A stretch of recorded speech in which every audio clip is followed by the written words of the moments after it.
Now, let's talk about the workflow for safety and performance within clinical evaluation. First, you need to select relevant objective for your device. You can utilize the exercise we discussed in a previous slide.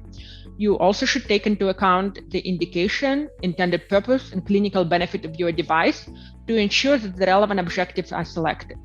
I highly recommend for the manufacturer to have a cross-functional discussion regarding safety and performance objectives for each given device. This cross-functional team should consist of regulatory, product manager, engineering, post-market, quality, clinical and medical affairs. And medical affairs is a crucial part of these discussions because they have deep understanding not only the device, but also the area of medicine. So once we establish this objective, we perform literature searches that we all know very well how to do.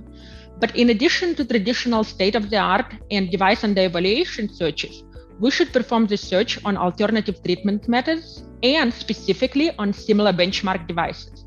These are not equivalent devices, but rather the devices with a similar design and intended use, most often other manufacturer devices. Sometimes these are even called competitor devices. Typically, product management can provide a list of these devices. This is an important step of establishing benchmark values or acceptance criteria for the specified earlier safety and performance objectives. Once the searches are performed, we will start extracting the data, meaning the rates of adverse events or procedural outcomes reported in the literature for any given objective. Once we compile all these rates from various sources, we can establish the acceptance criteria. And against this acceptance criteria, we will evaluate our subject device. How do we record this data? On this slide, we present the proposed outline for state-of-the-art safety and performance objective presentation. We highly recommend to utilize tabular format.